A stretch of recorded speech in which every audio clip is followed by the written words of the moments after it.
Well, good evening, everyone. I hope you enjoyed dinner.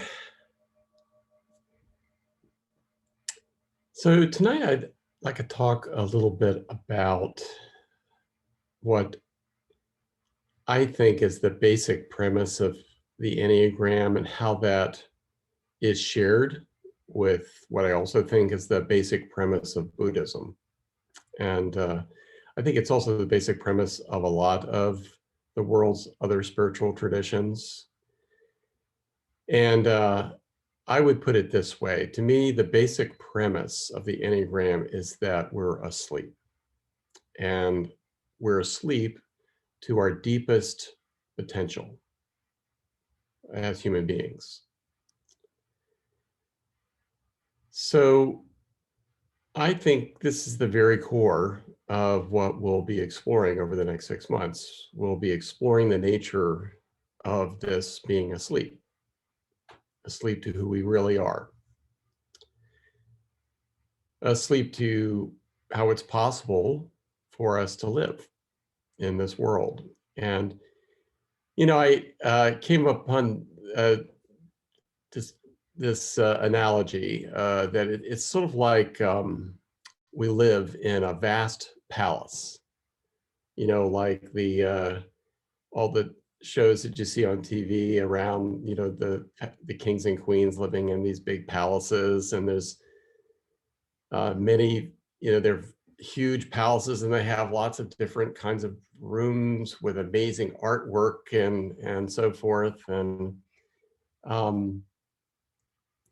so it's like we live in this vast palace, but we spend our whole lives in this one little room in the palace. And maybe it's like a tiny bathroom or a closet, you know, but it's not even the biggest bathroom or the best closet in the palace. It's and we think that's all there is. We've never been outside that little room, and we don't even know there are these other rooms in this vast palace that are way more amazing and different than this, our little bathroom or closet. So, of course, since we don't even know that those rooms are there, uh, we've never actually been in those amazing rooms, and much less the vast world outside the palace. All we know is this little bathroom or this closet or whatever it is, furnace room or bedroom. So this course and the Enneagram is about waking up to our deepest potential as human beings. So I love this word potential. I mean, maybe you have that sense that there's some deeper potential that's untapped in you. So the Enneagram actually emerged from what used to be called the human potential movement of the 1960s and 70s. Some of you may remember some of that. The Enneagram actually emerged from that era and from this excitement and this blossoming awareness between psychologists and spiritual leaders, many of who were coming over from the East, from Japan and Thailand and India and so forth. They were all starting to realize that there were these intersections between these deep spiritual traditions and what psychologists were discovering and what's possible for human beings, both inwardly for human beings, and also with how we relate to each other. And also that, of course, was the dawn of the ecological era too, how we can relate to the planet itself and Mother Earth. So that was kind of the dawn of the Enneagram. It came out of that human potential movement. So, of course, we're not just looking at this course on how we're asleep to our deepest potential, but how to unlock that potential.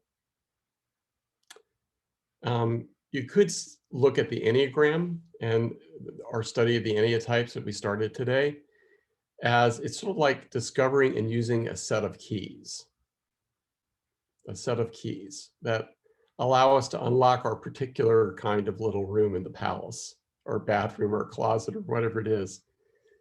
And then so that we can explore the palace and find out who we really are and how we could really live once we begin to see and experience our true potential. So, what actually is our deepest potential? What is it we're so asleep to? And there's lots of different ways this has been talked about through the eons. So in Buddhism, we talk about Buddha nature. And there's this story about the Buddha, which where someone encounters him on the road right after his enlightenment under the Bodhi tree. And this person sees the Buddha coming down the road, and he could kind of tell right away that there's something about the Buddha that's really different. So he asks the Buddha, and he's so impressed with the Buddha, he has to ask the Buddha, are you a god? Has he seen a god? No, the Buddha answers. Well, are you a reincarnation of a god? No. Are you a wizard then? No. So you're just a man then? No. So he finally asks, it's totally exasperated at this point, says, so what are you? And the Buddha simply replies, I am awake. So the word Buddha literally means awake, and Buddha nature literally means awakened nature. So from a Buddhist perspective, Buddha nature is what we see and how we can live if we awaken to our true nature in the deepest sense. If we awaken to our Buddha nature, we see who we really are, the truest nature of who we really are, if we could recognize it. The core of the whole Buddhist path, the Dharma, the Four Noble Truths, is about how to do basically that. How to awaken to this true nature, our essential nature, our Buddha nature. And that's who we really are if we fully awaken and we start to see clearly. And again, it's about awakening to our potential.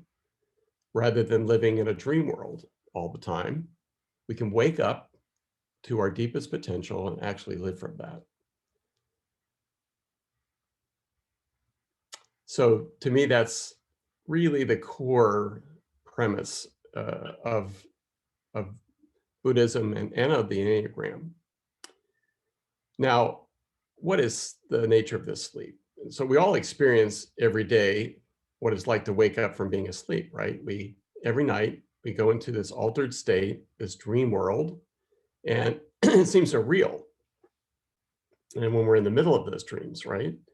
And later, after we wake up, we might remember some of those dreams and think, well, how absurd that I could ever have thought that was actually happening. But when you like me, if you wake up in the middle of the dream, it really does seem for a moment all too real, certainly in the dream. And even if, like you say, like you have a nightmare, you might wake up from the nightmare and your heart might be beating for a few moments. So it seems so real when you're in the middle of the dream. But then now that you've woken up, we miraculously recognize that we were dreaming and that none of that was real. So I think that's why in Buddhism and what Buddha nature means is they talk about awakening from like a dream state. It's that different. Our true awakened essential nature, our Buddha nature, is that different from our normal wakeful state, as our normal wakeful state is from dreaming. And that's why I like that analogy of the palace. You know, it's like awakening from Buddha natures means that we're not stuck in that little room and all of a sudden we realize, wow, there's this amazing vast palace out there.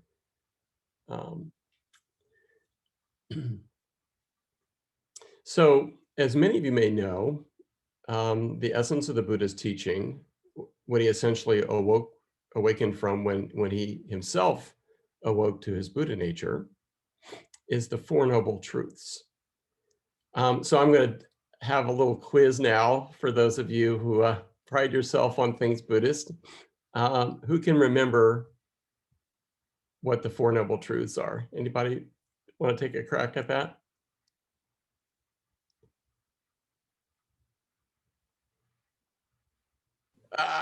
Okay, Anne. I know Anne knows. All right, Anne, you can do the first noble truth, and then we'll. I know you know all four of them because we've explored them together. The first one.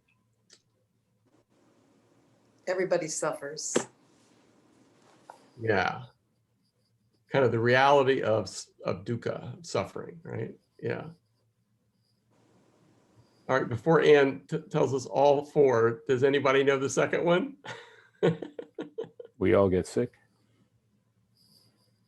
Well, that's actually part of that we're going to get sick, rolled, and die. That's part of the first noble truth, actually. Anybody remember what the second one is? Yeah, Jane. Cause of suffering. Yeah. For suffering. Yeah, and what is the cause of suffering? Let's see, craving. Yeah, tanha, fundamental craving. We'll talk about that in a minute. Yeah, good. And what's the third noble truth? Well, hang on, Jane. I want to see if somebody else knows it. I know, I'm just raising my hand. Yeah, okay. I think you probably know them. So take a guess. If the first one's about suffering and the second one's about the cause of suffering, what would you think would be the third noble truth?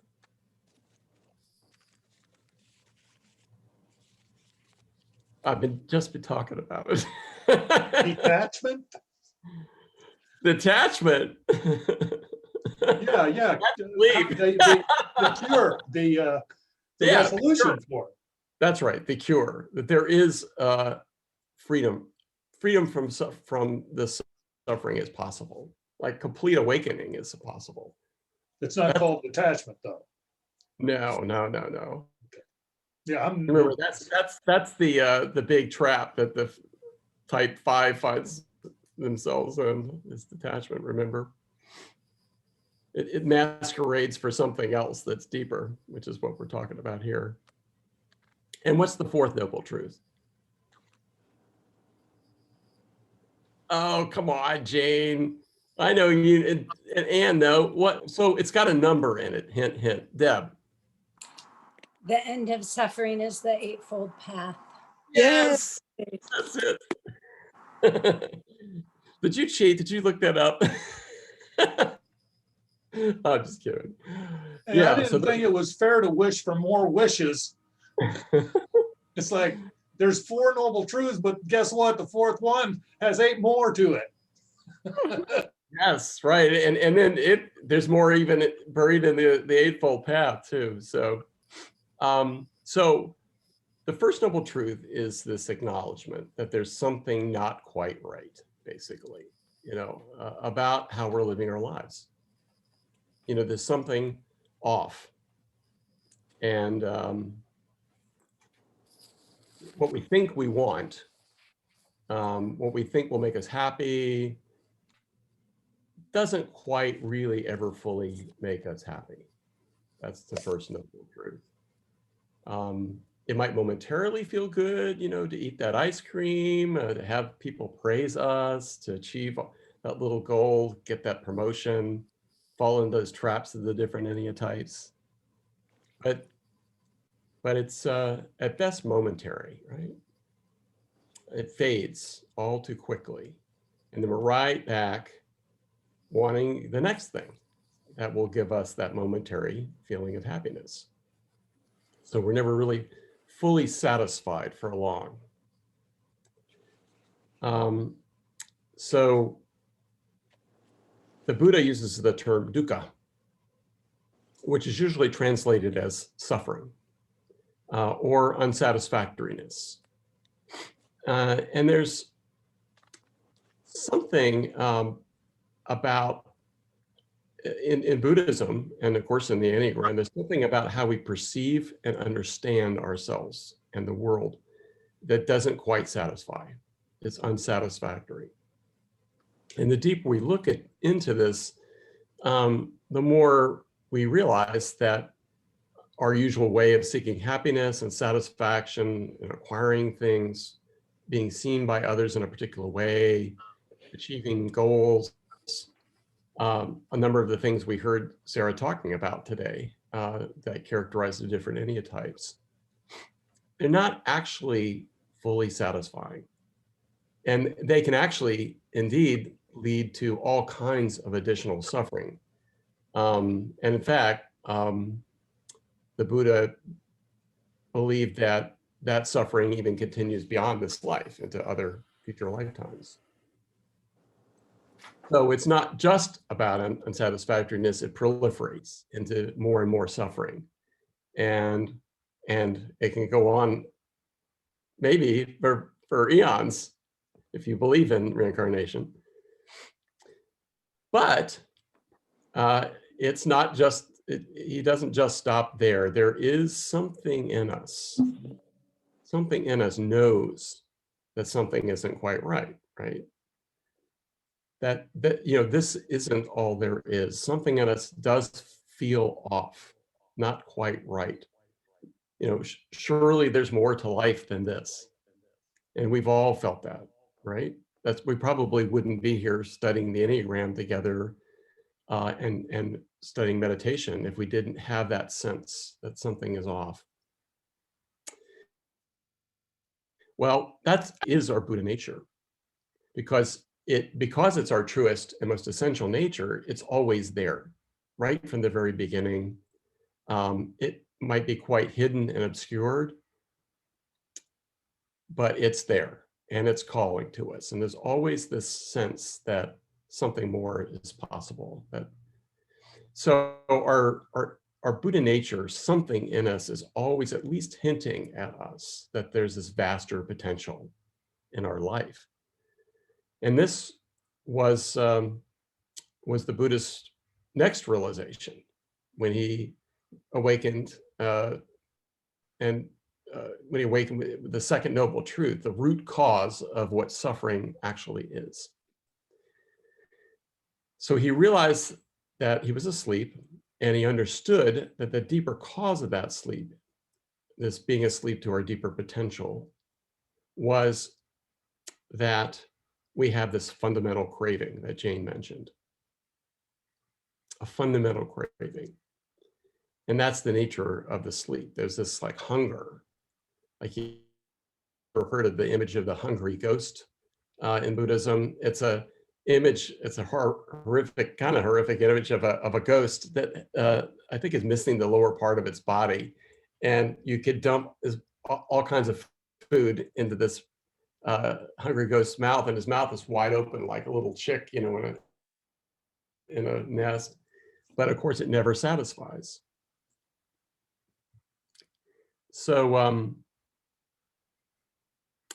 So now that the Buddha was awake, he could see that. He could see clearly that fundamental craving nature of sleep, and how we're caught in that endless cycle of suffering. So then with the third noble truth, he realized that that you can actually see and understand the cause of suffering, this fundamental craving, and that if you do see it, you can eliminate the cause by seeing it. By seeing the cause, that second noble truth, you're then able to eliminate the cause, and you can end the suffering that goes with it. So if you awaken your essential Buddha nature, you see the arising of suffering and you see through it.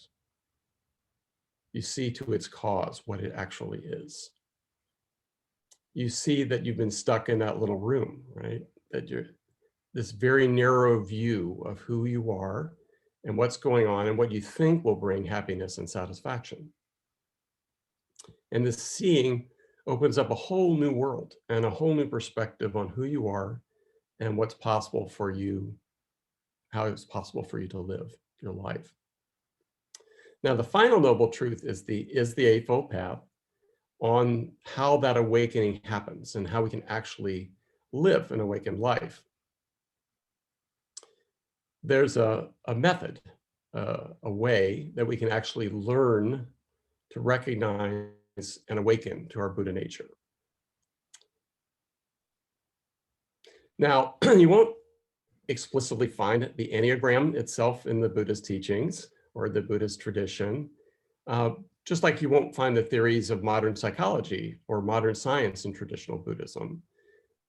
But as the Dalai Lama and other spiritual masters have emphasized, modern science and psychology and powerful spiritual traditions like Buddhism are coming together. This is an exciting time to be living in because they're coming together like they never have in the past and are producing even more powerful understandings of human potential.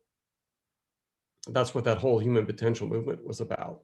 It was the dawn of this exciting discovery that these ancient spiritual traditions and modern psychological discoveries actually reinforce and enrich each other, and opening us up to a whole new world of exploration and discovery of what's possible for human beings. So that's really what we're looking at. That's what excites me about the Enneagram and about our study of the Enneagram, is that we're tapping into both of these amazing traditions, and we can see that they share this common premise and this common aim and this common knowledge about how to wake up to our deepest potential, or Buddha nature. So today we began to explore the 9 Enneatypes of the Enneagram, and on the Sunday sessions, we'll be exploring each Enneatype in more depth. And like I said, you can look at the Enneatypes and how they're arranged in the Enneagram diagram as like a set of keys that unlock our particular kind of door, our little room in the vaster palace. And so you may recall in the life of the Buddha that he had to leave the narrow confines of the environment that he grew up in, the pampered, isolated, unreal environment that his father had created for him. It was a palace, actually, and launch out into the world beyond to wake up, in order to wake up. And part of what happened and got him outside of that little room that he was in, and was that he saw what was possible. He ran into a wandering spiritual seeker on the road, and he immediately caught his interest, and then he snuck out of his father's palace. He cut off his long hair and he gave away all his beautiful clothes, and he became a mendicant. He found communities that could help him see beyond his state of sleep. So that's the first step for us in this path of awakening and learning to see. To get beyond these narrow confines, we need a tool like the Enneagram, and we need a learning community like our learning community that's come together here. So as we explore the 9 Enneatypes, we will begin to see these deeper patterns of suffering and living in a confined way. And we'll begin to see our own particular way of being caught in a particular little confined room of seeing and behaving over and over in a way that never really feels fully satisfying. And as with the Buddha, we'll help each other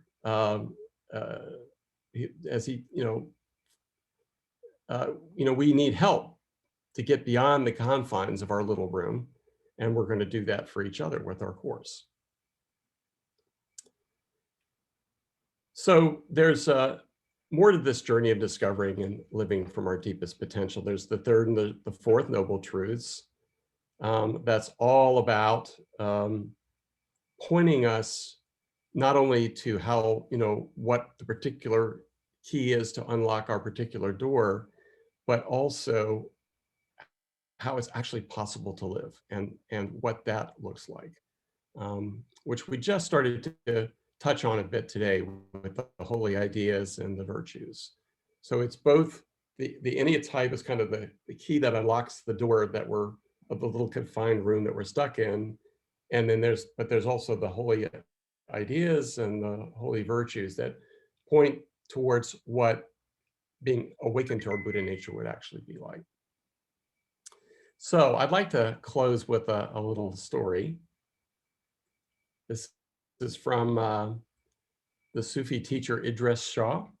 That's a story that I heard Sandra Maitri tell at the beginning of her own Enneagram course that I subscribed to. There once lived a metal worker, a locksmith, who was unjustly accused of crimes and was sentenced to a deep, dark prison. After he'd been there a while, his wife, who loved him very much, went to the king and beseeched him that she might at least give him a prayer rug so he could observe his 5 prostrations every day. King considered that a lawful request, so he let the woman bring her husband a prayer rug. The prisoner was thankful to get the rug from his wife, and every day he faithfully did his prostrations on the rug.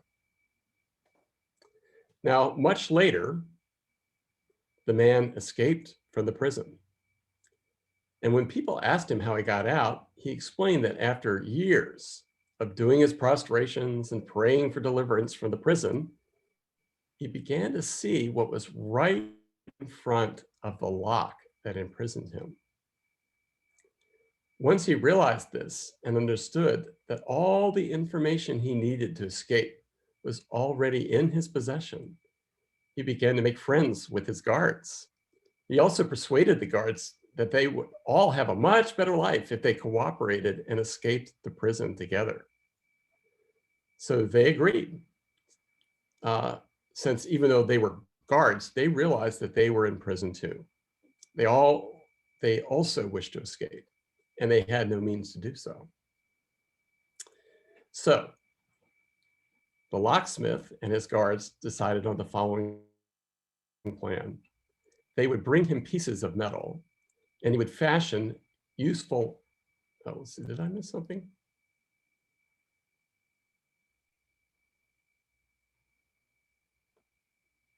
Oh, yeah, somehow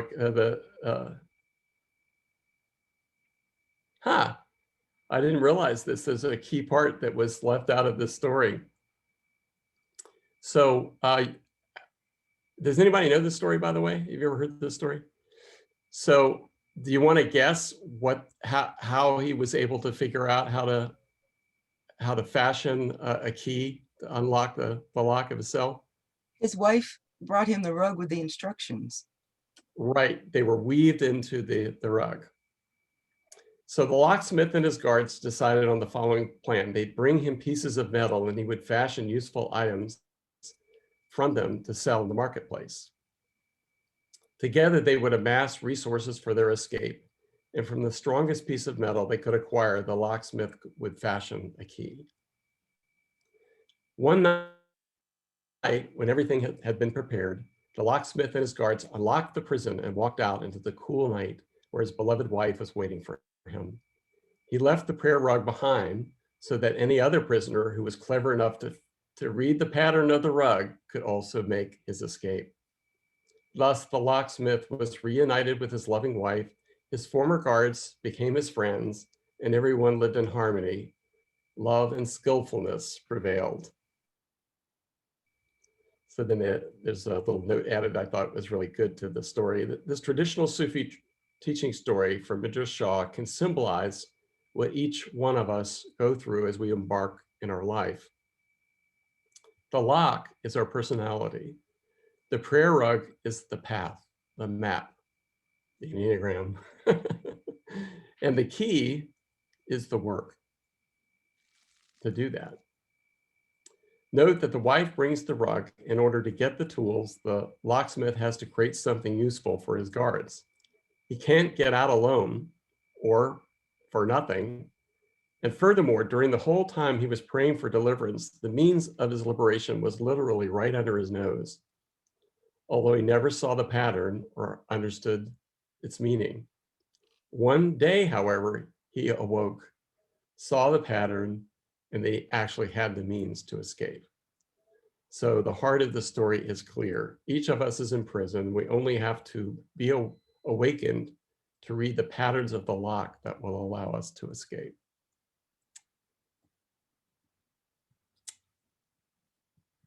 So that's what we have been blessed with, this amazing tool that can help us escape from our prison and our little confined room in the palace.